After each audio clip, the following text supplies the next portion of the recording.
আসসালামু আলাইকুম dear viewers, welcome to my channel. আজকে আমরা রাইট ফর্ম অফ ভার্বস এ পর্যায়ে একটা নিয়ম শিখব।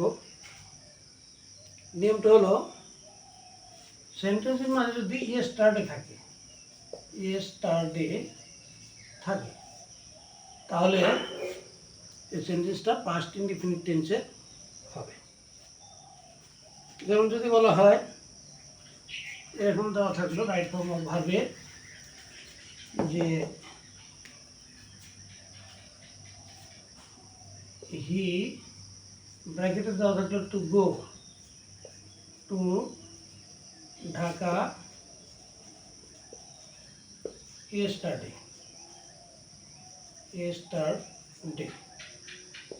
এখানে yesterday কথা উল্লেখ আছে সেন্টেন্সটার ভিতরে, সেন্টেন্সটাতে yesterday আছে।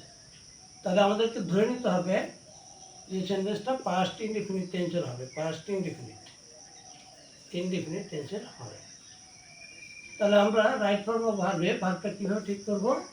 আমরা এখানে দেখব হি, তারপরে গোয়ের পাস্ট ফর্ম হলো went. He went to Dhaka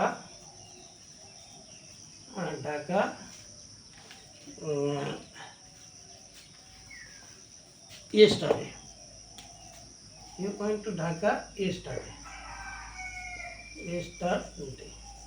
এই যে এখানে yesterday, এই সেন্টেন্সে yesterday থাকার জন্য ভার্বটা হয়ে গেল পাস্ট ইনডিফিনিট টেন্স, অর্থাৎ পাস্ট ফর্ম ভার্বের।